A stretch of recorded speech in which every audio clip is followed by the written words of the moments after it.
प्रातः स्मरणीय विश्ववंदनीय संतों के सम्राट सदगुरु कबीर साहिब जी के पावन चरण कमलों में त्रैवार बंदी करते हुए मेरे मन मंदिर के आराध्य प्रातः स्मरणीय परम पूज्य गुरुदेव जी, अर्चनीय वंदनीय संत समाज, समस्त संत गुरुजनों के चरण कमलों में त्रैवार बंदगी करते हुए कबीर आश्रम देवरी चैनल से जुड़े हुए समस्त श्रोता बंधुओं को, माताओं को, बहनों को, नन्हे मुन्ने प्यारे प्यारे बच्चों को, सभी को सुबह की हार्दिक शुभकामनाएं। आज का दिन सभी के लिए सुखद एवं मंगलमय हो, सबके मन की पीड़ा, मन का दुख, मन का अज्ञान दूर हो और यह मानव जीवन सफल सार्थक हो, निर्भय और निश्चिंत प्रसन्न जीवन जी सकें। इसके लिए सदगुरु कबीर साहिब जी का निष्पक्ष तत्वबोध आप सबके बीच सदगुरु कबीर के विचारों के माध्यम से मैं लेकर के आती रहती हूँ। आज सदगुरु कबीर साहिब जी बहुत सुंदर पद कह रहे हैं।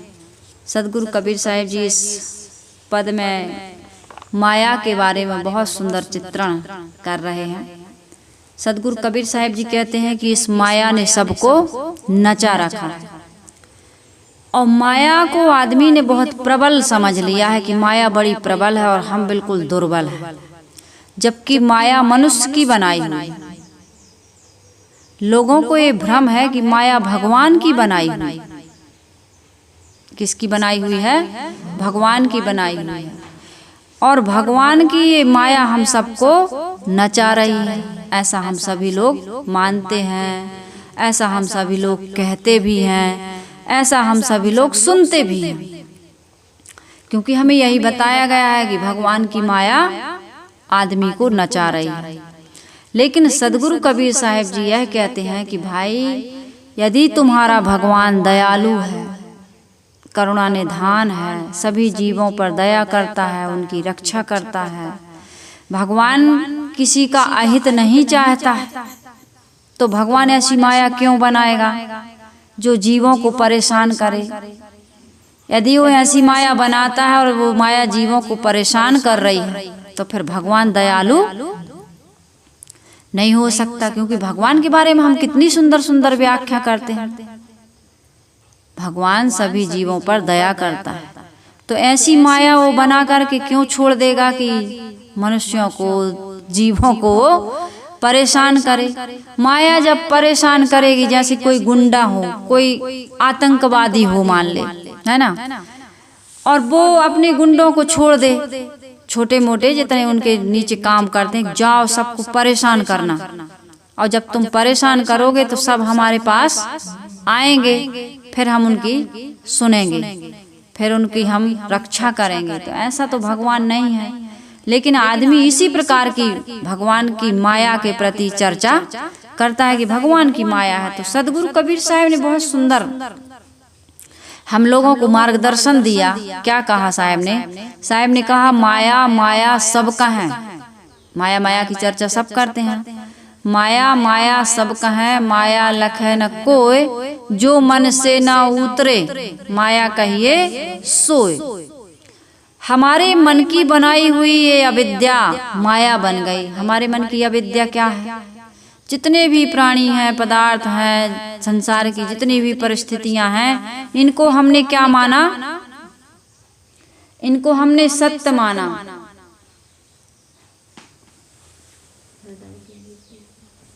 इनको हमने क्या माना? सच माना। और इसमें हमने अपने मन का क्या बना लिया? मोह। और यही मोह क्या बन गया? माया। जो है नहीं उसको हमने सच मान लिया, यही तो माया है। नहीं है माया भाई। यहाँ पर सदगुरु कबीर साहिब जी जो बता रहे हैं कि माया तुम्हारे मन का मोह है, इस मोह को त्याग दो, फिर तुम्हारे जीवन में कोई माया नहीं रहेगी। अब तम्बाकू खा लिए, एक माया है, तम्बाकू की आसक्ति बना ली, बीड़ी की आसक्ति बना लिए, चाय, शराब, सिगरेट, मांस आदि को खाए बिना हम नहीं रह सकते, ये भी तो माया बना ली है तुमने। तो यहाँ पर कुछ भी स्थायी नहीं है, उसमें भी मोह कर लिया और गंदी गंदी आदतों में भी अपना मन टिका लिया, संस्कार बना लिया। वो बैठे हैं, अब तम्बाकू की याद आ गई, नाना प्रकार के सुंदर सुंदर भोजन किए, 56 प्रकार के व्यंजन, और अब तम्बाकू लाओ, अब बीड़ी लाओ, सिगरेट लाओ, जबकि उसकी जरूरत नहीं है, लेकिन हाँ उसके बिना तो नहीं रह सकते हम। दम तोड़ सकते हैं लेकिन सिगरेट, शराब, बीड़ी का दम छूट नहीं सकता। कहते भैया खाने को ना दो लेकिन बीड़ी, तम्बाकू, पान तम्बाकू, चिलम तम्बाकू तो जरूर चाहिए। जिसकी जिसमें आदत बन गई चाय चाहिए, चाय। तो इस प्रकार से हम जब जीवन जीने लगते हैं, कहीं कहीं अपनी मन की मोह और आसक्ति बना लेते हैं तो वही माया बन जाती है। तो सबसे पहले काम हमें क्या करना है कि जो हमने गंदा गंदा मन बना रखा है, उस गंदे गंदे मन को सुंदर बनाना है, साफ स्वच्छ। आदमी सब कुछ पूछता है, काय भैया तबीयत कैसी, मिलते हैं तो फोन करते हैं तो काय भैया तबीयत, स्वास्थ्य बढ़िया, हाँ ठीक है, और बाल बच्चे सब बढ़िया, खेती बाड़ी, दुकान मकान, नौकरी, बिजनेस, व्यापार सब बढ़िया, सब ठीक है, हाँ सब ठीक है। लेकिन कोई ये नहीं कहता काय भैया तुम्हारा मन कैसे है, मन ठीक है, पूछता है कोई? मुझे तो नहीं लगता आजकल आज तक कोई पूछता हो कि काय भैया ये बताओ मन कैसा है। ये मन ही ठीक नहीं किया हमने आज तक। मन में तो ईर्ष्या भी है, क्रोध भी है, मान भी है, छल भी है, दंभ भी है, पाखंड भी है, अंधविश्वास भी है, पता नहीं कितने कितने। अब कल मेरे पास फोन आया था, कह रहे थे कि साहेब जी अब सत्संग में जुड़ गए। देखो मैं पहले इसको क्लियर कर दूं, लोग सत्संग में जुड़ गए तो पति को तो सत्संग मिल गया, अब पति पूजा नहीं करता, कहता है कि ये देवी देवता पत्थर के हैं और तुलसी पेड़ है। तो ये वास्तविकता है, लेकिन पत्नी की आस्था है। पहले पति भी पूजता था, अभी अभी सत्संग सुना, कबीर की वाणी सुनी, संत महापुरुषों का उपदेश सुना, तो उनको पता चला कि भाई पाहन पूजे हरि मिले तो मैं पूजूं पहाड़, इससे तो चक्की भली पीस खाए संसार। तो उनके मन में आया कि ये पाहन पूजने से हरि मिलने वाले नहीं है। काफी उपदेश सुना, मन में ये हो गया कि अब पत्थर की मूर्ति की पूजा नहीं करेंगे। बहुत प्रकार से लोग मुझे फोन कर रहे हैं, बता रहे हैं, लेकिन साहब ये पत्नी नहीं मानती। ये पत्नी पूजा करती है, जल चढ़ाती है, नारियल फुड़वाती है। तो इस बात को लेके, इस मैटर को लेके, कौन सा मैटर, एक कह रहे हैं कि जो मूर्ति है उसकी पूजा करो, कौन कह रहा, और वो तुम्हारी जीवन संगनी अर्धांगनी कह रही। कोई पड़ोसी का है तो चलो एक बार बात नहीं मानेंगे तो बन जाएगी। इस मैटर को समझिए पहले।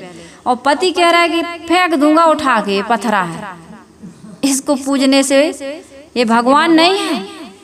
अब इस बात को लेकर के लड़ाई हो गई, खूब लड़ाई हो रही घर में। ना पत्नी की पति मान रहा है और ना पति की अब पत्नी मान रही, दोनों में विरोध चल रहा है और घर में कलह मच गया। तो मैं ये कहती हूँ कि भाई भगवान को आप भीतर देखने लगे, जो वास्तविकता है कण कण में नहीं, घट घट में है। मैंने इस पर से वीडियो डाला है, आपको इस बात का बोध हो गया। लेकिन आपकी पत्नी के घट में भी तो वही बैठा जो आपके घट में बैठा, और पत्नी की आस्था है कि पत्थर को आप जल चढ़ा दो, भाई चढ़ा दो एक लोटा। आपकी पत्नी कहती है अगरबत्ती लगाओ तो लगा दो, नहीं लगाते हो तब भी ये ना कहो पत्नी से कि ये पत्थरा है, क्योंकि उसकी आस्था है। और यदि नारियल फोड़ने कहती फोड़ दो ना, तुम तो जानते हो कि देवी देवता नहीं खाते हैं, और बढ़िया फोड़ो और खाओ, प्रसाद चढ़ा दो, अपने को तो खाना है, इसलिए कर दो। आप जानते हो कि ये पत्थर है, मैं भी बता रही हूँ कि पत्थर है, आपको बोध हो गया, लेकिन अभी पत्नी को नहीं हुआ। तो आपको करना क्या है कि पत्नी को भी बोध देना है। तो अब आप पत्नी का विरोध करोगे तो बोध नहीं दे पाओगे, इसलिए पत्नी की बात मानते जाओ, मानते जाओ, और पत्नी को थोड़ा सदग्रंथ पढ़ के सुनाओ, थोड़ा सा उसको सत्संग में ले जाओ, संत महापुरुषों को घर बुलाओ। अब आप संत महापुरुषों को घर बुलाने चाहते हो और उसके पत्थरा की आप खंडन कर रहे हो, उसकी पूजा का खंडन कर रहे हैं, तो पत्नी आपके संतों की सेवा करेगी, फिर आप संतों को बुला पाओगे। आप मोबाइल में जो सत्संग सुन रहे हो सत्संग वो भी नहीं सुनेगी, ना आपको सुनने देगी, लड़ाई होगी, इससे बच्चों का संस्कार बिगड़ेगा। अब माता पिता को प्रेम से रहना चाहिए लेकिन नहीं रहते हैं, बच्चे देख रहे हैं कि मम्मी पापा लड़ रहे हैं, एक दूसरे की मर्यादा नहीं कर रहे हैं, तो फिर बच्चे माता पिता की मर्यादा करना छोड़ देते हैं। तो एक हो गया रामानंदी और एक हो गया कबीरपंथी। अब दोनों में हो रही लड़ाई, तो बच्चों को अच्छे संस्कार नहीं मिलते। दोनों धीरे धीरे धीरे धीरे विचारों को समझिए, सत्य को समझिए। पूजा आस्था का विषय बन गया है। पूजा का अर्थ होता है पूरी जानकारी। पू यानी पूरी, जा यानी जानकारी। ये जानकारी रखो। हमारे जितने भी महापुरुषों के चित्र हैं या मूर्तियां हैं, इनको उठा के फेंकने की, फाड़ने की जरूरत नहीं है। ये घर में रखिए, इसलिए रखिए कि उनके चित्र से उनके चरित्र की याद आती है। हम लोग कथाएं पढ़ते हैं, क्या है, फिर कथा भी मत पढ़ो। किसी भी महापुरुष के जीवन दर्शन से तुम्हें कोई ज्ञान नहीं मिलता है, तो फिर कथा पढ़ने से क्या आवश्यकता। चित्र रखने से, जैसे कबीर साहब का चित्र है, राम का चित्र है, कृष्ण का चित्र है, बुद्ध महावीर का चित्र है, इससे बच्चे पूछते हैं कि ये किसका चित्र है। हाँ, ये अज्ञान है, वो खाते नहीं है, वो अगरबत्ती सूंघते नहीं है, वो आपको बोलते नहीं है, बताते नहीं है, फिर भी आप उनको खिलाने पिलाने, जगाने सुलाने में लगे हो। उनमें जो मूर्ति में तुम प्राण प्रतिष्ठा करते हो, ये गलत है। और उनसे भोग मोक्ष मांगते हो, कहते हो कि अंधन को आंख देत, कोढ़न को काया, बांझन को पुत्र देत, निर्धन को माया। यदि आप परिश्रम नहीं करोगे, मैंने कहा ना 4 पुरुषार्थ हैं मानव जीवन के, यदि परिश्रम करोगे तो अर्थ मिलेगा, अर्थ की प्राप्ति होगी। बिना परिश्रम के अंधन को आंख दे, कोढ़न को काया और बांझन को पुत्र दे, निर्धन को माया, चाहे जितनी आरती गाओ, ये माया मिलने वाली नहीं है। तो आप पुरुषार्थ करोगे, लेकिन पुरुषार्थ करने में आदमी इतना कमजोर मन का है, थोड़ा सा किसी इष्ट को, उपास्य को, देवी देवताओं को वो अपने सामने रखता है और उनसे भक्ति के मार्ग पर चलकर बल प्राप्त करता है कि हे भगवान, हम इस काम को करने जा रहे हैं, हमारी रक्षा करना, सहायता करना। तो इसलिए वो आदमी देवी देवता रखता है। कितने लोग साधु संतों को मानते, कितने माता पिता का आशीर्वाद, कितने गुरुजनों का, कितने अपाहिज, लूले, लंगड़े। अब उसमें एक लड़की रेस्टोरेंट चला रही है, 80% डिस्काउंट पर भोजन खिला रही है। सच्ची घटना है, वीडियो डाला है यूट्यूब पर। तो एक लड़के ने कहा कि मैं 50 लाख तुमको ऐसे ही फालतू दूंगा, लेकिन ये होटल, ये रेस्टोरेंट मुझे दे दो। तो उस लड़की ने कहा कि नहीं, मैं नहीं दूंगी। कहा क्यों नहीं दोगे, इस बहुत सारे पैसे से कोई बड़ा काम करो, तुम कर ही क्या रही हो, भोजन करा रही हो, 20 रुपया थाली, 80% तो डिस्काउंट है। तो उसने कहा पैसा तो कमा लूंगी मैं, लेकिन देखो वो लड़की जो भोजन कर रही है, तो वो गरीब है, इस पैसे को बचाकर वो फीस जमा करती है और शिक्षा प्राप्त कर रही है। वो मजदूर है, दिन भर काम करता है और अपनी माँ को इस भोजन से पैसे बचाकर वहाँ मम्मी पापा को भेज देता है गांव में। कितने लोग ऐसे हैं, स्कूटी से, पेट्रोल से घर घर डिलीवरी कर रहे हैं, लेकिन भोजन से जो पैसा बच रहा है, घर परिवार अपना गांव छोड़ के आए हैं, यहाँ मैं यदि उनकी सेवा कर देती हूँ तो उनकी जो दुआएं हैं, उनकी जो प्रसन्नता है, उनके माध्यम से उनके माता पिता परिवार की मैं कितनी सेवा कर रही हूँ। जिंदगी में पैसा ही सब कुछ नहीं है। तो जो लड़का जो होटल खरीदने आया था, उसने कहा बात तो बहुत सही है, आज तक मैंने विचार नहीं किया। हम सुबह उठते हैं तो हमारे मन में ये होता है कि पैसा कमाएं, क्योंकि पैसे की जरूरत पड़ती। सुबह उठे, ब्रश चाहिए, मंजन चाहिए, नाश्ता चाहिए, भोजन चाहिए, साबुन चाहिए, हैंड वॉश चाहिए, पेस्ट चाहिए, क्या नहीं चाहिए, पैसे की जरूरत पड़ती है। उठे कि खर्च शुरू। तो सुबह उठते हैं तो पैसा चाहिए, लेकिन जब शाम में हम घर जाते हैं या खाट पर बैठते हैं या ऐसे ही बैठते हैं तो मन में क्या आता है, सुकून चाहिए। सुबह उठते हैं तो पैसा चाहिए और शाम को जब हम घर पर जाते हैं तो शांति चाहिए। तो शांति कैसे मिलेगी? पैसे से सिकंदर ने क्या क्या न खरीदवाया, पर आखिरी घड़ी में पैसा ना काम आया। दो घड़ी भी यदि हम जीवन का बढ़ा सकें, होता नहीं है ऐसा। पैसा है जरूरी, लेकिन सब कुछ नहीं है पैसा। तो पैसा सब कुछ नहीं है। मन की शांति, मन की प्रसन्नता, ये चीजें पैसा नहीं दे सकता है। तो मैं ये कह रही थी कि परिवार में प्रेम भी चाहिए, पैसा भी चाहिए। एक दूसरे से प्रेम बना के चलोगे तब तो एक दूसरे की बात मानोगे। तो ये मन की माया, ये तुम अध्यात्म और धर्म में जुड़ गए। मैं तो कहीं जाती हूँ मंदिर में तो मैं हाथ जोड़ लेती हूँ, तो लोगों ने विरोध किया, अरे आप मूर्ति के सामने हाथ क्यों जोड़ते हैं? भाई मूर्ति के सामने हाथ जोड़ना मतलब ये है कि उस महापुरुष को मैं श्रद्धा से नमन कर रही हूँ, उस मूर्ति को थोड़ी कर रही हूँ। मूर्ति एक प्रतीक है।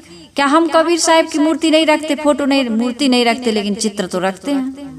और उनकी एक जो ग्रंथ पढ़ रहा है उसमें हमारी आस्था है, शब्द ही तो है, लेकिन उससे हमको ज्ञान मिलता है। तो चित्र से चरित्र पूजा करने वाली माता बहनों को भी मैं निवेदन कर दूं कि यदि हमारे पतिदेव, आपके पतिदेव कुछ कह रहे हैं, ज्ञान विवेक विचार की बातें सुना रहे, तो सुनिए उनको भी, क्योंकि गोस्वामी जी स्वयं कहते हैं कि तुलसी प्रतिमा पूजबो, गुड़ियन जैसो खेल, भेंट होत जिम पीव से देत पिटारी मेल।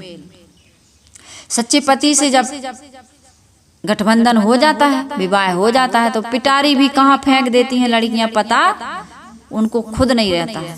तो इसी प्रकार से सीढ़ी है, आप पूजा करिए, प्रार्थना करिए, रामायण पढ़िए, भागवत गीता पढ़िए। किस लिए पढ़ते हैं? कि अपने आत्मा का बोध हो जाए, मन की माया मिट जाए। मन की माया प्रत्यक्ष जो प्राणी पदार्थ हैं उनमें जो मोह और आसक्ति बना ली, ये भी माया है।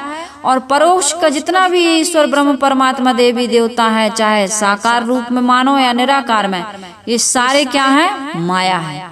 अपरोक्ष हमारी आत्मा है। जब तक आत्मा में हम स्थित नहीं होंगे, मन की पवित्रता के लिए, मन की कोमलता के लिए, मन की निर्मलता के लिए हमें पूजा प्रार्थना, नदियों में नहाना, व्रत उपवास सब कुछ कर रहे हैं, और मन पवित्र नहीं हुआ, पूजा कर रहा है, इधर हम सत्संग कर रहे हैं, दोनों में झगड़ा हो रहा।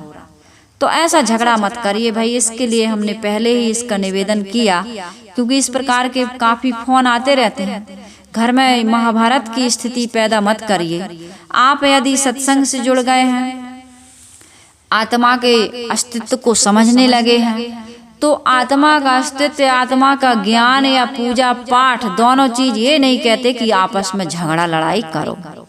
झगड़ा लड़ाई बंद होना चाहिए, चाहे आप पूजा करने वाले हों और चाहे आप सत्संग करने वाले हों। जो भी करने वाले, चाहे आप साकार में मानते हो भगवान को, चाहे निराकार में मानते, चाहे स्थूल रूप से मानते हो, चाहे सूक्ष्म रूप से, जिस प्रकार से भी मानते हैं, ज्ञान का मतलब ये होता है, पूजा का मतलब ये होता है, प्रार्थना का मतलब ये होता है कि प्रेम से रहना सीखिए। यदि प्रेम से नहीं रहते हो तो तुम सत्संगी नहीं हो और तुम्हारी पूजा भी व्यर्थ है। आपस में आप सामंजस्य बना करके नहीं रह पा रहे हैं तो आपकी पूजा बेकार और आपका आत्मज्ञान भी बेकार। कहाँ हुआ आपको आत्मा का ज्ञान? उस मूर्ति को लेकर, उस पूजा को लेकर, उस यज्ञ हवन को लेकर आप लड़ने लगे। यही तो हो रहा संसार में।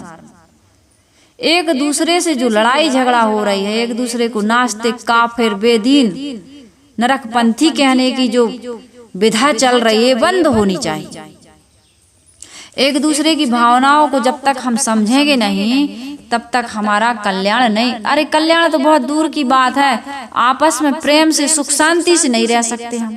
और जब तक प्रेम से और सुख शांति से नहीं रहेंगे, तुम्हारी साधना नहीं हो सकती। कहाँ होगी जब मन तुम्हारा उलझा ही?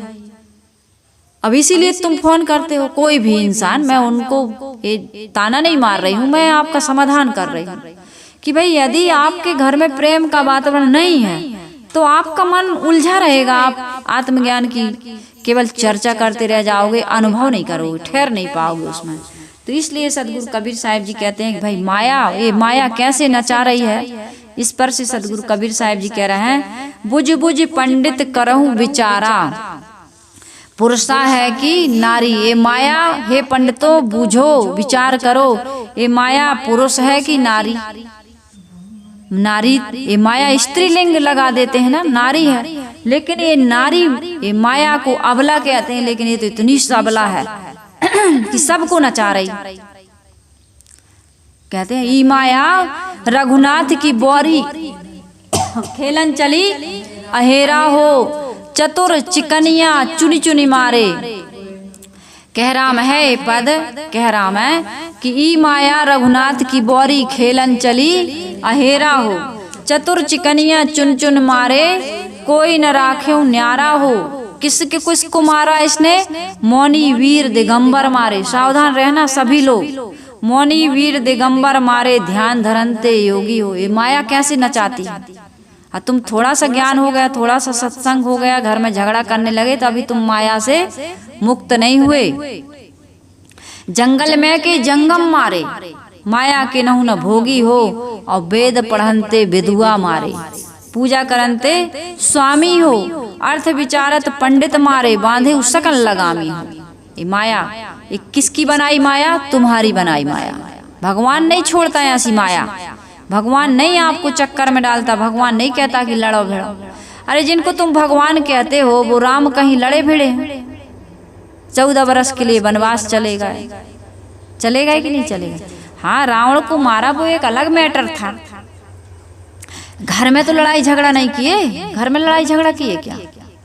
अत्याचार अधर्म का उन्होंने विनाश किया है। तो साहिब कहते अर्थ विचारत पंडित मारे, बांधे सकल लगामी हो, श्रृंगी ऋषि बन भीतर मारे, श्री ब्रह्मा का फोरी हो। ब्रह्मा जी को सिर ही फोड़ दिया, बुद्धि भ्रष्ट हो गई ना, अपनी ही बेटी को देख करके पतित हो गए। नाथ मछंदर चले पीठ दे, और सिंघल हूँ मैं बोरी हो। सिंघल की रानियों से उन्होंने, देखो कथा आप लोगों ने सुनी होगी, साकट के घर करता धरता, साकट के घर में तो करता धरता बनी है, और हरि भक्तों की चेरी हो। हरि भक्तों के यहाँ चेरी बन के आ गई, दासी बन के आ गई। कहीं कबीर सुनो हो संतो ज्यों आवे त्यों फेरी हो। माया से बचना है तो जैसे ही आए तुरंत उसको वापिस कर दो।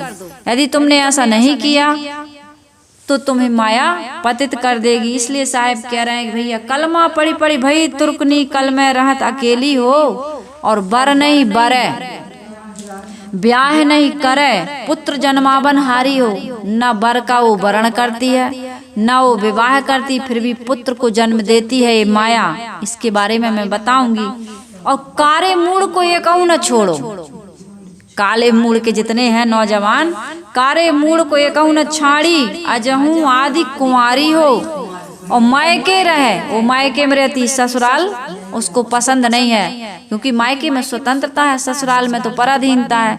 तो मायके रहे जाए नहीं ससुरे। ये मायका क्या है और ससुराल क्या है, इस पर मैं अभी बताऊंगी आपको। साईं संग न सोवो, क्योंकि अब मायके में रहना है, ससुराल जाने नहीं, तो साईं के संग में वो सोना नहीं चाहती। कहीं कबीर में युग युग जीवो, जाति पाति कुल खोवो हो। बहुत मार्मिक, बहुत सुंदर पद है सदगुरु कबीर साहिब जी का। सदगुरु कबीर साहिब जी कहते हैं, हे पंडितों, हे सूक्ष्मदर्शियों, असली पंडित का अर्थ क्या है मैंने आप लोगों को बता दिया। 2 पद मैं सुना चुकी हूँ। जाति वर्ण नहीं, किंतु जो भी व्यक्ति सत्यासत्य विवेकी होगा वह पंडित कहलाता है। सत्य और असत्य का जो बोध रखता है, ज्ञान रखता है, वह क्या है? पंडित है। वो कोई भी हो सकता है, जाति वाला इसमें भेदभाव नहीं है। जन्म से सब शूद्र हैं। जिसका जन्म हुआ वो शूद्र ही है, और मर जा जन्मत शूद्र, मुए पुनि शूद्रा, कृतम जनेऊ घाल जग धंधा। ये धंधा बना करके कि हम यज्ञोपवीत हो गया, हमारा खतना हो गया, हमारे चोटी और जनेऊ पहन लिए, रखा लिए, ये तुमने बहुत लोगों को शोषण किया है। कोई भी पंडित और शूद्र नहीं है, हम सब पंडित और सब शूद्र हैं, कोई एक व्यक्ति नहीं है। तो साहिब कह रहे हैं, सदगुरु कबीर साहिब जी कहते हैं कि हे पंडित, पुनः पुनः गंभीरता पूर्वक विचार करो, अच्छी तरह समझ करके बताओ क्या क्या बताना है। साहिब क्या कह रहे हैं? सदगुरु कबीर साहिब क्या कह रहे हैं? बुझ बुझ पंडित करहूं विचारा। अरे पुरुषा है कि नारी, वो माया जिसका तुम बड़ा बड़ा चढ़ा करके वर्णन करते हो, वो पुरुष है कि स्त्री? यदि स्त्रीलिंग है माया, फिर उसको पुरुष होने में क्या प्रश्न हो सकता है? क्योंकि माया को तो हम स्त्री ही समझते हैं, नहीं समझते। माया बड़ी प्रबल है। माया बड़ा प्रबल थोड़ी कहते हैं, माया का मोह बड़ा प्रबल है, लेकिन माया बड़ी प्रबल है, स्त्री है। तो सदगुरु कहते हैं कि स्त्री तो अबला होती है, लेकिन ये अबला तो बड़े बड़े लोगों को, मैंने बताया ना, श्रृंगी ऋषि बन भीतर मारे, श्री ब्रह्मा का फोरी हो, नाथ मछंदर चले पीर दे, सिंगल हूँ मैं बोरी हो। सबको नचा रही है साहिब। इसलिए तो कहते माया महठगिनी हम जानी, माया महठगिनी हम जानी। माया पर से बहुत सारे सदगुरु कबीर साहिब जी के पद हैं। इसको आप YouTube में निकाल के सुनिए, क्योंकि पद ही सुनाती रहूंगी तो कथा नहीं सुना पाऊंगी। तो आप लोग YouTube रूपी जो तो आपको जो अलाउद्दीन का चिराग हाथ में लगा है ना, इससे ऐसे ही भजन निकालिए, ऐसा सत्संग निकालिए और मन की गंदगी को साफ करिए। आज कितना सुंदर समय है। गूगल को कहो तो फट से जो कहो वही हो। आपकी पूरी जो भी जिज्ञासा है उसका समाधान गूगल। आज गूगल गुरु बन गया। आप सदग्रंथों में खोजते रह जाएंगे, भजन के पन्ने पलटते रह जाएंगे, हो सकता ना वे गूगल में बोले कि गूगल तुरंत आपके लिए तैयार है। जो हुक्म मेरे आका फट से आपको निकाल करके वो दे देती है। तो अच्छी अच्छी चीजें YouTube पर गूगल पर सर्च करिए और सुनिए। तो साहिब कह रहे, जब लोग माया को स्त्री कहते हैं तो मुझे शंका होती है। क्या शंका होती है? कि एक स्त्री इतनी सबला हो सकती है क्या? ब्रह्मा जी का सिर फोड़ दिया, बताओ। ये माया ने ब्रह्मा जी का सिर फोड़ दिया। अरे ब्राह्मण के घर में ब्राह्मणी होती, यह माया ब्राह्मण के घर में जाकर ब्राह्मणी हो गई। इसका मतलब ब्राह्मण नारी नहीं है, किंतु ब्राह्मण पना। अरे मैं ब्राह्मण हूँ, मैं श्रेष्ठ हूँ, मैं योग्य हूँ, मैं बड़ा हूँ, मैं पवित्र हूँ, बाकी सब तुच्छ हैं। तो इस प्रकार का ब्राह्मण पना जो तुम्हारे अंदर में आ गया, ब्राह्मण का मतलब तो होता है ब्रह्म ज्ञानी। सारे विकारों को छोड़कर आत्मा की अनुभूति करना और उच्चतम स्थिति में पहुंच जाना, ये ब्राह्मण का लक्षण होता है। परंतु यह भाव छोड़कर आदमी क्या कर रहा है? माया ब्राह्मणी बन गई। यहाँ माया ब्राह्मणी बन गई। माया झूठी झूठी मोह ममता आसक्ति, ये शरीर अभिदेह बुद्धि बनी है। राजा जनक के सभा में यही तो हुआ। अष्टावक्र जी को देख के हंसने लगे तो कहा मैं चमारों को देखकर मैं भी हंस रहा हूँ। कथा सभी लोग जानते होंगे, इसलिए नहीं विस्तार कर रही हूँ। अष्टावक्र जी भी हंसे। कहे तुम क्यों हंसे? कहे तुम क्यों हंसे? कहे हम आपके 8 अंग टेढ़े देख के हंसे। तो कहे हम देख के हंसे कि भैया हम तो समझ रहे थे ब्रह्म ज्ञानियों की सभा लगी, ये तो चमारों की सभा है। क्योंकि चाम को महत्व दे रहा, शरीर की दृष्टि से देख रहा है मुझे। ज्ञान कभी टेढ़ा मेढ़ा नहीं होता। नदी टेढ़ी होती, पानी टेढ़ा, कम्बा लंबा वहां पर व्याख्यान हुआ है। तो यहाँ पर मैं ये कह रही थी कि तुम ब्राह्मण होके भी ब्रह्म का ज्ञान प्राप्त नहीं किए। बृहत्तवाद ब्रह्म सबसे बड़ी चीज क्या है?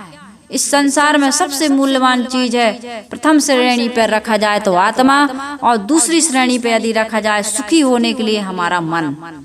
यदि आत्मा का बोध हो गया और मन को संभाल लिया, रहूं संहारे राम विचारे, कहता हूँ जो पुकारे हो। तो मुझे ये बात बीजक में 2 चीज समझ में आई कि आत्मा का बोध हो जाए और मन को संभाल कर रख लें, ये 2 चीजें महत्वपूर्ण हैं। तो हम जीवन में कभी दुखी नहीं हो सकते, उलझ नहीं सकते हैं।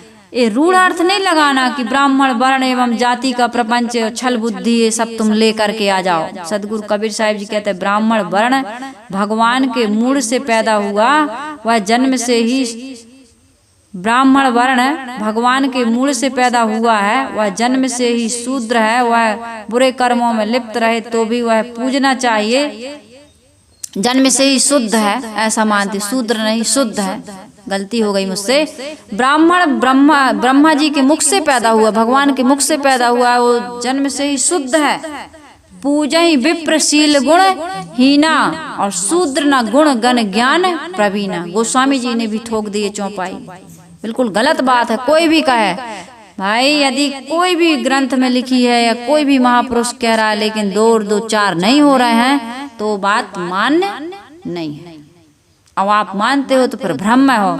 इसलिए साहेब जी कह रहे हैं कि दूसरे गुण ज्ञान संपन्न हो फिर भी उन्हें नहीं पूजना चाहिए, उन्हें आदर से या सम्मान से उनके साथ उठना बैठना नहीं चाहिए। तो ये तुम्हारे मन की बहुत गंदी सोच है। ब्राह्मण नामधारी ही वेद शास्त्र पढ़ सकते हैं, उच्च स्थान पर जा सकते हैं, अध्यापन कर सकते हैं, संन्यास एवं मोक्ष के अधिकारी हैं। ये बड़ा समाज शूद्र है, केवल मोटी सेवा का काम कर सकता है, विद्या शिक्षा उच्च स्थान पर नहीं जा सकता। वह शुद्ध होने पर भी अछूत है। उसमें अति शूद्र माने गए लोग मंदिर तक में प्रवेश नहीं कर सकते। है ना। भले मंदिर में प्राण प्रतिष्ठा का कार्य हो गया, लेकिन मंदिर में ऊंची जाति के ही जा सकते, नीची जाति के नहीं। हाँ, काम तो कर सकते, मंदिर बना सकते, मूर्ति भी बना सकता है, लेकिन जैसे ही पंडित के पास गई वो मूर्ति और मंदिर उसके कब्जे में आया, फिर वो अशुद्ध हो जाता है। पहले नहीं होता शुद्ध, बाद में।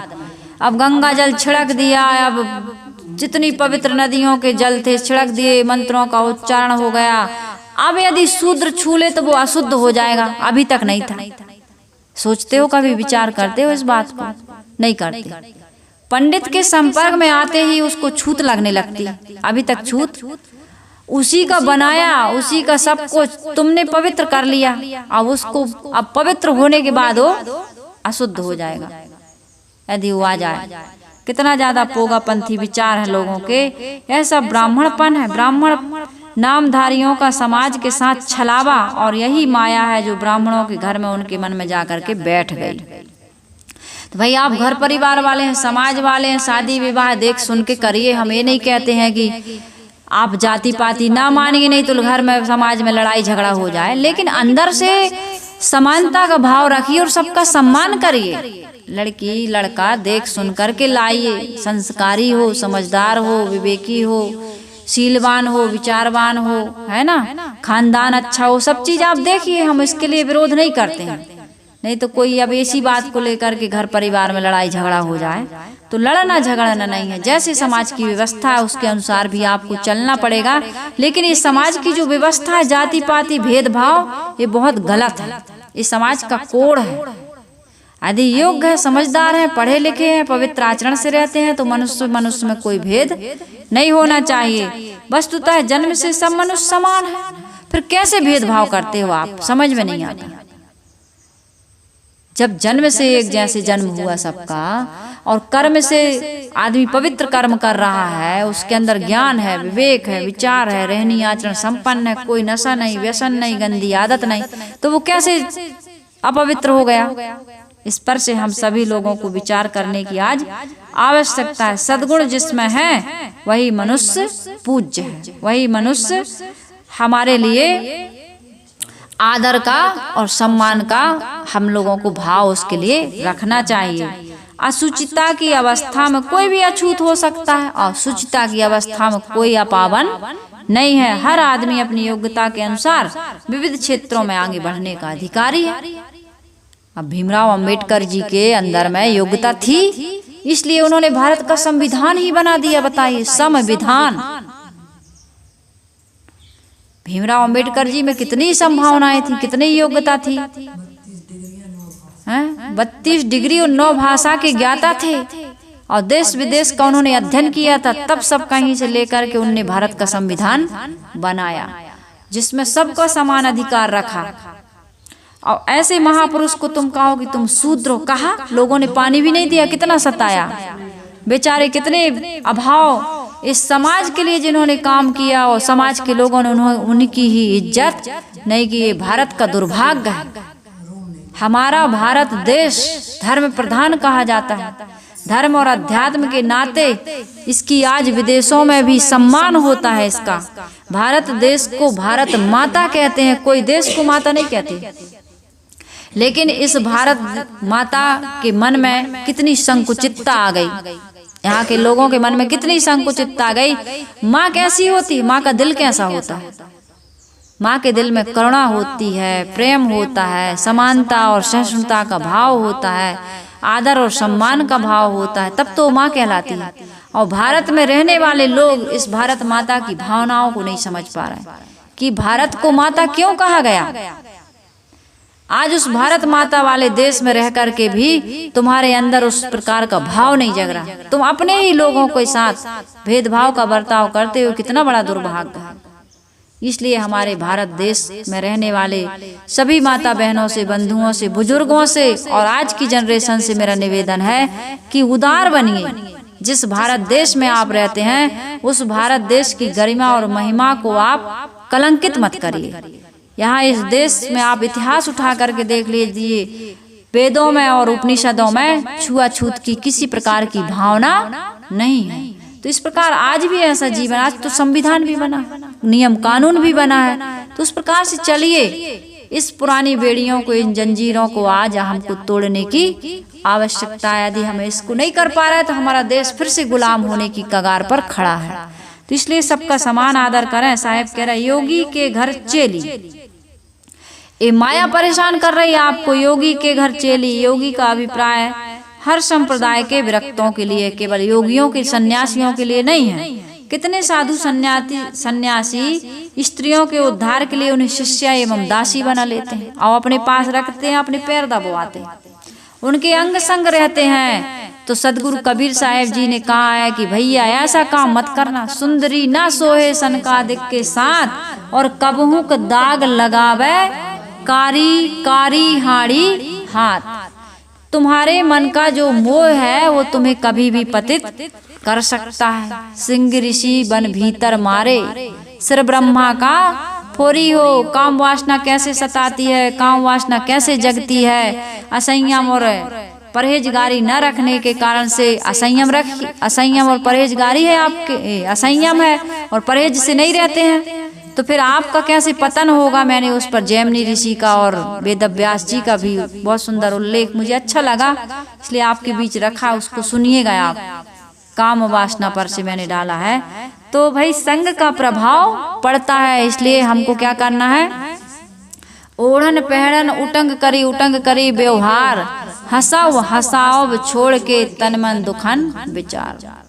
कभी भी हमको एकांत लोकांत में पति पत्नी को भी नहीं मिलना चाहिए। जो ब्रह्मचर्य से रहना चाहते हैं, जो साधना करना चाहते हैं, जो अपने जीवन में उद्धार और कल्याण चाहते हैं, सुख शांति चाहते हैं, प्रसन्नता चाहते हैं, लड़ाई झगड़ा अपने घर में ना हो। पति पत्नी का रोज झगड़ा हो रहा है ना, वो इसी कारण से हो रहा है क्योंकि जीवन में संयम नहीं है। थोड़ा दूरी बना करके चलिए। यदि दूरी बना करके नहीं चलोगे तो घर का झगड़ा बंद नहीं हो सकता है। यदि घर के झगड़ा को आप मिटाना चाहते हो, संतो घर में झगड़ा भारी भारी झगड़ा है, अंदर मचा है, इसलिए घर में भी परिवार में भी झगड़ा हो रहा, क्योंकि हम बहुत भोगी हो गए। तो हमारे गुरुदेव जी सदगुरु अभिलाष साहेब जी भी कहते हैं, और सभी संसार के सभी महापुरुष कहते हैं। क्या कहते हैं, एक बहुत सुंदर कवित्व है। ज्ञान बढ़े गुण बाने की संगत, ध्यान बढ़े तपसी संग कीने, मोह बढ़े परिवार की संगत, लोभ बढ़े धन में चित, क्रोध बढ़े नर मूढ़े की संगत, काम बढ़े तिरिया संग कीने, बुद्धि विवेक विचार बढ़े कभी दीन, सो सज्जन संगत कीन्हे। यदि आप इसके विपरीत चलना चाहते हैं तो आपको कर्म भी विपरीत करना होगा। आप स्त्री की संग करोगे, कोई भी पुरुष अग्नि कुंड सम नारी है, घृत समान नर होए, छुवत पिघलत तुरते ताते वर्जित सोए, गुड़ महुआ और दूध की तृतीया मदिरा जान, और चौथी मदिरा नारी है मोहा सकल जहां। ये स्त्री के लिए कहा जा रहा है, स्त्री के लिए पुरुष, दोनों एक दूसरे की साधना के लिए बहुत बड़े अवरोध हैं। इसलिए हमारे मन में अनादिकाल वासना से ही शरीर बना, और अनादिकाल की वासना ये हमको भटका रही है। तो आज हमको इस वासना को जीतना है, तो हमको क्या करना है। सन्यासियों को साधुनी नहीं रखना चाहिए, और साध्वियों को किसी सन्यासी से संपर्क विरक्त पुरुषों से हो चाहे ग्रस्त पुरुषों से हो, ज्यादा संबंध, ज्यादा बातचीत, ज्यादा मिलना जुलना बिल्कुल वर्जित होना चाहिए। तब आप, हमारे गुरुदेव जी कहा करते थे कि साधारण से साधारण साधक संयम और परहेज से रहे तो जीवन भर बढ़िया साधना कर सकता है।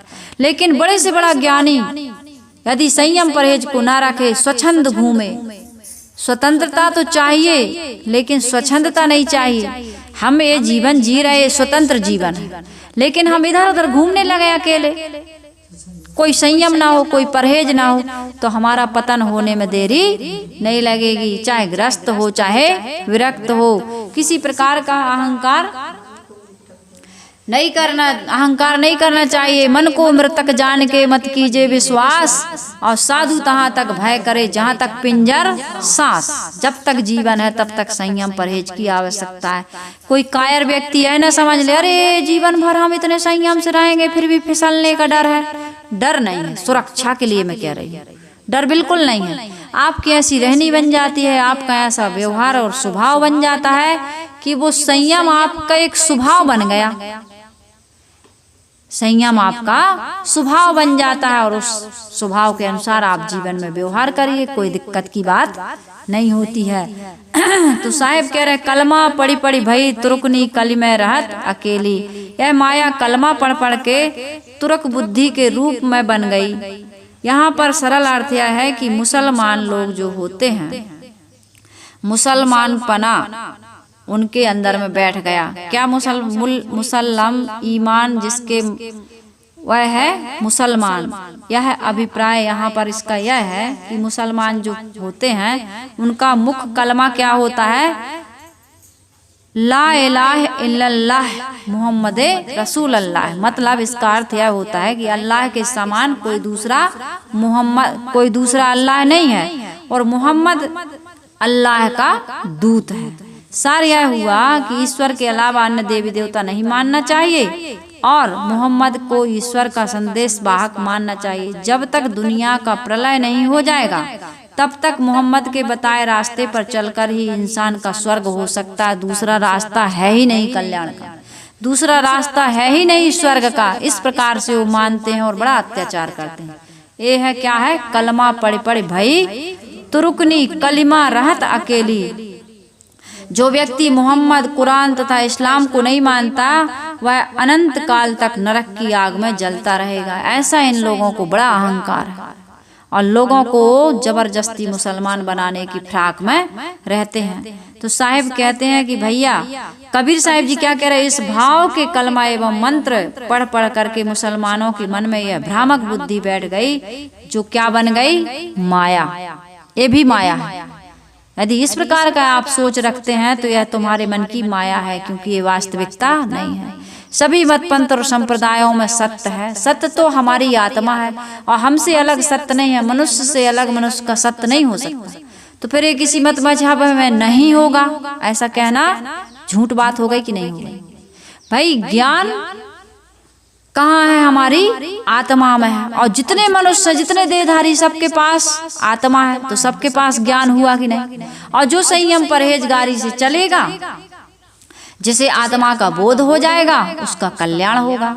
जो पवित्र रहनी, पवित्र आचरण से रहेगा, प्रेम भाईचारे के साथ लोगों के साथ व्यवहार करेगा, क्या वह स्वर्ग में नहीं जी रहा है? क्या उसका कल्याण नहीं हो सकता? जिसने माया मोह आसक्ति का त्याग कर दिया वो कहीं भी रहे, मनुष्य मात्र का कल्याण उसके अपने पवित्र आचरण, पवित्र ज्ञान, पवित्र कर्म में है, किसी मत मजहब में नहीं है। तो सदगुरु कबीर साहिब जी क्या कह रहे हैं कि भाई यदि इस प्रकार का कोई सोच रखता है तो समझ जाओ वो कुएं का मेढक है। क्या है? कुएं का मेढक, क्योंकि उसने उतना ही गहराई देखी है, उससे भी ज्यादा गहरा कहीं जल है, इस बात का उस मेढक को पता नहीं है। अब वो संप्रदाय मत मतांतर के, पोथी पुराण के दायरे में कैद हो गया है। तो ऐसे व्यक्ति से कल्याण की आशा करना या समाज का कोई उद्धार या कल्याण की भावना रखना, सोच रखना, ये बिल्कुल निरर्थक हो जाता है। इसका अर्थ यह नहीं है कि कुरान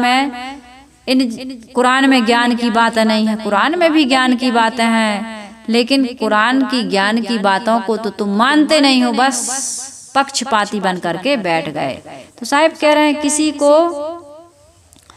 अर्थात अर्थ यह है कि यह अपना किसी को जोड़ा नहीं रखती है। मानो ये माया कैसे रहती है, और कली में रहत अकेली, ये अकेली रहती है। अर्थात मलिनता उत्पन्न करने में ये माया बेजोड़ है। इसके जैसा जोड़ा संसार में कहीं भी, कलिमा यानी कली यानी अज्ञान, मलिनता, कुसंस्कार। तो ये माया जिस व्यक्ति के मन में होती है, ये माया का कोई जोड़ा नहीं। इतनी ये कलंकनी है, इतना आदमी का पतन कर देती है कि आदमी भाई भाई की हत्या कर देता है, चेला गुरु की हत्या कर देता है, नहीं कर देता माया में पढ़ करके। ये जितना भी अत्याचार हो रहा है, मिलावटबाजी, घूसखोरी, काम चोरी, व्यभिचार, हिंसा, हत्या, जितने भी बुरे कर्म हो रहे हैं ये सब माया के कारण हो रहा है। तो उस माया कलिकाल मतलब अज्ञान के धोतक है। इसका समान जोड़ा संसार में कहीं नहीं है। ये कैसे रहती है? साहिब कह रहे बर नहीं बरे और ब्याह नहीं करे, पुत्र जन्म आवनहारी। है माया किसी एक से जुड़ के नहीं रहती, क्योंकि ब्याह करेगी तो एक की हो जाएगी। तो ये बर नहीं करती, किसी का वरण नहीं करती, किंतु घूमती रहती है, सभी असावधान लोगों को ठगती है। चतुर चिकनिया तो चुन चुन मारे, है ना, सबको। ये जो अपने आप को बड़ा ज्ञानी और विद्वान समझते हैं, इनको तो वो चुन चुन करके मारती है। बड़े बड़े ज्ञानी हैं, विद्वान हैं, वो कहीं बाहर भगवान ईश्वर परमात्मा को खोज रहे, ये भी माया है। तम्बाकू घिस के खा रहे हैं, ये भी माया है। शास्त्र ज्ञान के बल पर के वो शास्त्रार्थ करते, इधर गए उधर गए, इसको हरा दिए, उसको हमको ये अवार्ड मिल गया, इतना हमको सम्मान पत्र मिल गया, ये भी माया ही है। तुम भटक रहा है। अरे ज्ञान आपको अंतर्मुख बनाता है, शांत और प्रसन्न रहने की आपको प्रेरणा देता है, अपने आप में ठहरने की शिक्षा देता है। यदि आप ठहर गए, शांत हो गए और सबके साथ प्रेम भाईचारे का व्यवहार करने लगे, तो समझ जाओ ये ज्ञान तुम्हारे काम का आ रहा है, काम में आ रहा है। लेकिन ऐसा नहीं होता है। तो साहिब जी यह कह रहे हैं कि माया वर नहीं बरती है और ब्याह नहीं करती है। ऊपर तो केवल ब्राह्मण, योगी तथा मुसलमान के ही नाम लिए गए। अब यहाँ सदगुरु कबीर साहब कह रहे हैं कहाँ तक नाम गिनाएं। आप ईसाइयों को देखिए, केवल ईसा ही स्वर्ग के द्वार में प्रवेश कर सकते हैं। ईसाइयत छोड़कर स्वर्ग का कोई रास्ता ही नहीं। जहाँ जाओ यही परेशानी है, यही समस्या, बस यहाँ आओ। कबीर के ज्ञान के अलावा कोई ज्ञान नहीं कह देते हैं लोग, जबकि ज्ञान किसी दायरे में कैद नहीं होता है। ज्ञान मनुष्य की अंतरात्मा में निहित है और वही आत्मा का ज्ञान सदगुरु कबीर साहब जी ने दिया। और वो कोई भी महापुरुष दे तो उससे कल्याण होगा। जरूरी नहीं कि कबीर साहब की छाप लगाएं, लेकिन हाँ, आज वर्तमान में सदगुरु कबीर साहब जी की वाणी स्पष्ट रूप से अध्यात्म की ओर हम सबको अग्रसर कर रही है। सारे भ्रम पाखंड, अंधविश्वास, चमत्कार का वो खुलासा कर रही है कि भाई अभी तुम माया में पड़े। आज वर्तमान में जितना बोलबाला सदगुरु कबीर साहब जी का है, अन्य महापुरुषों का नहीं है, क्योंकि अभी 650 वर्ष हुए हैं। और ये ज्ञान तो हमारे ऋषि मुनियों ने, तपस्वियों ने, पहले के लोगों ने भी दिया है। यदि कबीर साहब के पहले ये ज्ञान नहीं रहा होगा तो फिर कल्याण और मोक्ष भी किसी का नहीं हुआ होगा। तो इतना उदार बनना चाहिए कबीर पंथियों को भी। तो साहब कह रहे हैं कि भाई इस प्रकार से ईसा भी मानते हैं, ईसाइयत लोग मानते हैं, यह माया हर जगह घुसकर मनुष्यों को किसी न किसी प्रकार से विचलित करती है। यह माया किसी को काम में, तो किसी को क्रोध में, तो किसी को लोभ में, किसी को मोह में, किसी को राग द्वेष में, किसी को जाति वर्ण की मिथ्या अहंकार में, किसी को संप्रदाय एवं मत मजहब की जड़ता एवं किसी को अन्न भुलावन में भटकाकर पतित कर रही है। यह माया किसी दूल्हे से ब्याह किए बिना अनेक पुत्रों को जन्म देती है, अर्थात हर किसी एक जगह में रहकर सभी क्षेत्रों में अपना जाल फैला रही है। सब कहीं माया, सब कहीं अपना वर्चस्व जमा करके रखी है, अपने प्रपंच की सृष्टि करती रहती है। भाव चक्र, जंजाल, छलावा, धोखा, झमेला, बखेड़ा ही प्रपंच है। ये जितना कर रहे हो तुम प्रपंच, छल, ये छल नहीं है कि हमारे यहाँ कल्याण होगा, दूसरे क्या नहीं होगा। हमारी पुस्तक पढ़ो तभी कल्याण होगा, तभी ज्ञान हो, ये छल है। या तो तुम जानते नहीं हो या फिर तुम जानबूझ के लोगों को ठग रहे हो। ये वास्तविकता नहीं है। यही माया के पुत्र हैं, यही माया की सृष्टि है। क्या? धोखा, छल, ठगी, बेईमानी, प्रपंच वार्ता, ये सब माया के पुत्र हैं। साहिब कह रहे कारे मूल को ये कहूँ न छाड़ी, आज हूँ आदि कुंवारी। युवकों के बाल काले रहते हैं, अतः कारे मूढ़ से अर्थ है जिसके सिर के बाल काले हैं, वह होता है नवयुवक। माया एक भी नवयुवक को नहीं छोड़ती, ये तो स्थूल अर्थ है ना। कितने ऐसे नवयुवक हैं जो माया त्यागी होते हैं। यदि ऐसा कहते हो तो ये गलत है। कितने नव जवानी में देखिए ध्रुव को, प्रहलाद को उनकी माता ने भक्ति का मार्ग दिखा दिया। रत्नावली ने गोस्वामी बना दिया, तुलसीदास जी को क्या बना दिया? गोस्वामी। गो यानी इंद्री। उन्होंने उनके अज्ञान को ऐसी चोट मारी कि वो इंद्रियों के वो गुलामी करते करते वो क्या बन गए? उनके स्वामी बन गए। गोस्वामी तुलसीदास इसलिए गोस्वामी कहते हैं। गो गोचर जहाँ लग मन जाए। गो यानी इंद्रियां, मन, उनके वो स्वामी बन गए। अभी तक तो ये पत्नी के बिना नहीं रह पाते थे, दौड़ते गए रात में ही। भादों की रात थी कहते हैं, कुंवार भादों की रात। भादों की रात में वो मुर्दा को नाव समझ के चढ़ गए, सांप को रस्सी समझ के पत्नी के पास पहुंच गए। उसने धिक्कारा, गोस्वामी बन गए। तो इस प्रकार से यदि हमारे जीवन में भी कोई समझाने वाला मिल जाए, साहब कहते बर नहीं बरे, ब्याह नहीं करे, पुत्र जन्मावन हारी, तो कितने कार्य मूड वाले भी तत्काल वैराग्य ले लेते हैं, है ना। गोपी चंद है, भरथरी हैं, ये इतिहास में आप उठा करके देखिए। चुड़ाला ने अपने पति को वैराग करा दिया, है ना, शिखध्वज को। तो ऐसे कितने, माता मदालसा हो, गोपी चंद हो, कयाधु हो, है ना, सुनीति हो, इन लोगों ने कितना बढ़िया काम किया है। और कितने ऐसे महापुरुष भी हैं जो स्वयं तो कल्याण करते हैं और दूसरों का भी कल्याण में वो योगदान अपना देते हैं। तो कार्य मूड का मतलब होता है अविवेकी, चाहे वह कारे मूड वाला हो चाहे सफेद मूड वाला हो। सफेद मूड वाला जिसके बाल पक गए हैं, तो कितनों को बाद में भी वैराग होता है, वो भी पक्के वैरागी हो जाते हैं। तो साहेब यहाँ कह रहे हैं कि भाई जो अविवेकी आदमी है, जितने भी हैं, सबको माया किसी ना किसी प्रकार से छल रही है। यह माया सारे अज्ञानियों को अपने जाल में फंसा लेती है और आदि कुंवारी है। माया अज्ञानियों को पतित करती है, परंतु उनके द्वारा वह स्वयं पतित नहीं होती है। अर्थात कोई अज्ञानी माया का स्वामी नहीं बन पाता, यही है। वो सबकी स्वामिनी बनी है, उसका कोई स्वामी, उसका कोई पति, उसका कोई मालिक नहीं बन पाता है। और उसको जीतने वाला कोई यदि हो जाए ज्ञानी, तो माया उसके पास जाती नहीं है ना। माया जो आदि कुंवारी, इसीलिए तो कुंवारी है, उसको कोई ब्याह नहीं पाता, सब उसके चक्कर में आ जाते हैं। और जो उसको अपने बस में करता, उसके पास वो दूर ही से भागती। ज्ञानियों के पास, विवेकियों के पास, वैरागियों के पास ये माया भूल के भी नहीं जाती, क्योंकि मेरा सत्यानाश हो जाएगा, इसलिए वो दूर ही से भागती है। ज्ञानियों से इस प्रकार माया अज्ञानियों से अजय तथा ज्ञानियों से दूर रहने के कारण सदैव कुंवारी बनी हुई है।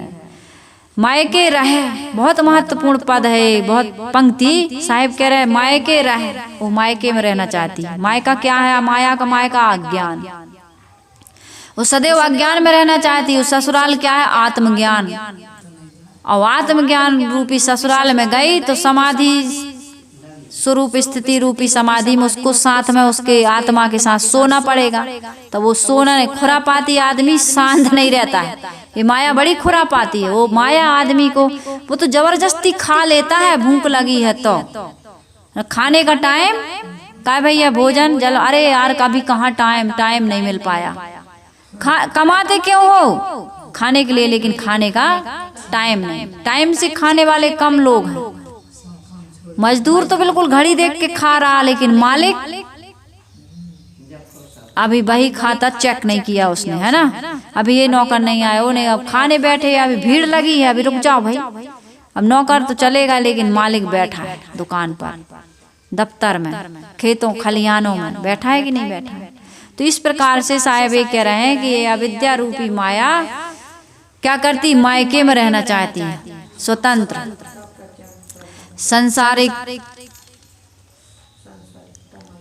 सांसारिकता क्या है? मायका अज्ञान क्या है? मायका तो इसको बड़ा आनंद आता है मायके में, सांसारिक प्रपंच वार्ता में, तमाकू खैनी, गुटखा, शराब आदि का सेवन करने में, और भी गंदे गंदे कार्य जितने भी जिनसे तुम्हारी संसार की वृद्धि हो रही है, तुम फिर से जन्म मरण के चक्कर में पड़ने वाले हो। ये सारी बातें इस माया को बहुत अच्छी लगती हैं। अभी नाच गाना सिनेमा आ जाए, हाँ, ऑर्केस्ट्रा वाले आ जाएं, या कोई हीरो हीरोइन आ जाए यहाँ, तो खाना पीना छोड़ के एक के ऊपर एक चढ़ के वहाँ भीड़ लगा के जाएंगे, अरे मुझे जाने दे यार आगे, मुझे जाने दे, कहीं देखने तो दो, जितना इनको टीवी और मोबाइल में देखते हैं थोड़ा देखने दो, मुझे पास में जाने दो। और कहूँ एक सेल्फी मिल जाए तब तो अरे राम राम, फिर तो भारी बड़े पुण्य उदय हो गए। और तुरंत डीपी में लग जाएगी, तुरंत स्टेटस बन जाएगा, तुरंत दोस्तों में शेयर हो जाएगी और कहेंगे कि भैया इसको तो ड्राइव में इसमें रख लो, कंप्यूटर में सेव कर लो, कभी ये हमारी यादें हम देख सकें तो उसको ऐसा ना हो कि ये कहीं डिलीट हो जाए। तो इस प्रकार से आदमी ये प्रपंच में कितना खुश होता है, कितना उसको आनंद आता है, लेकिन अज्ञान बड़ा प्रिय है, लेकिन उतना उसको ज्ञान प्रिय नहीं है। स्वरूप स्थिति आत्म स्थिति रूपी ससुराल और पति देव उसको आत्मा रूपी परमात्मा रूपी पति उसको पसंद नहीं आता। बाहर का पति बताओ, बाहर का पति, बाहर के पति के लिए कितना श्रृंगार करती है पत्नी, और अपने आत्मा रूपी पति के लिए सद्गुणों का श्रृंगार करती है कोई मनोवृत्ति करती है? ये मनोवृत्ति रूपी जो पत्नी है यदि सद्गुण रूपी श्रृंगार कर ले तो आत्मा रूपी पति उसका वरण कर लेगा, और फिर ऐसा उसको महल मिलेगा बसे आनंद अटारी, फिर कभी उस अटारी से उसको उतरना नहीं पड़ेगा। लेकिन ये अविद्या आदमी को बाहर की दुल्हन बनाने के लिए घर के परिवार के माता पिता ने शिक्षा दी, लेकिन ये मनोवृत्ति को सद्गुण रूपी सदाचरण रूपी गहनों से सुसज्जित नहीं किया, सद्गुणों से सुसज्जित नहीं किया, इसलिए वो आत्मा रूपी परमात्मा उसको पसंद नहीं करता।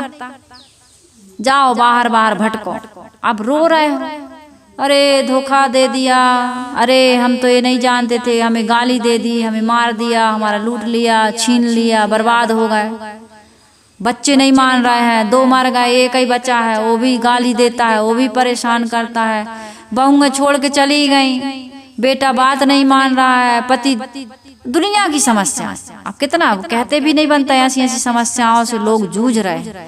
एक एक आदमी की 3-3 पत्नी है, पत्नी के 3-3 पति कर रहे हैं लोग, फिर भी उनको संतोष नहीं हो रहा। एक मर गया या छोड़ दिया, दूसरे के यहाँ, दूसरे से भी नहीं बना, तीसरे के यहाँ बुढ़ापा आ गया, और बाल बच्चे बर्बाद हो गए, इधर भी बच्चा हो गया, उधर भी बच्चा हो गया, और उधर भी बच्चे की तैयारी। कैसा जीवन जी रहे लोग, कितना दुखी, ये माया कितना परेशान कर रही है, प्रपंच कितना अच्छा लग रहा है, लेकिन शांति, प्रसन्नता, निर्मलता, आत्मस्थिति ये हमको पता ही नहीं है।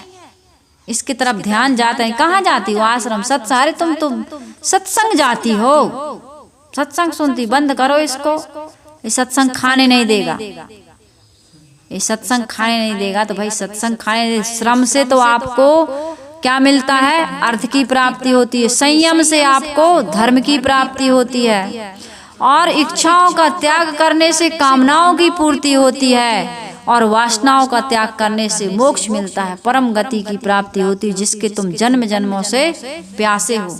तो ये काम करो। सदगुरु कबीर साहिब जी कहते हैं, कहें कबीर में युग युग जीवों, जाति पाति कुल खोबों। तो भाई साईं के संग ना सोगी, आत्मज्ञानी पुरुषों के साथ समाधि में नहीं जाऊंगी, ऐसा तुम्हारी माया कहती है, नहीं जाऊंगी मैं। तो साधारणतः लोगों का मन समाधि में प्रवेश कहाँ करता है, अरे साहब काम बताओ, सेवा बताओ। ये ध्यान व्यान के लिए कितने लोग ध्यान शिविर में जाते, कहते साहब ना हम मौन रह पाएंगे इतने दिन तक, और ना हम ध्यान कर पाएंगे। तुम तो सेवा एवा हुए तो बता दो। तो वहाँ 1-1 घंटे का सत्संग भी होता है, तो उसमें तो बैठ जाते हैं लोग।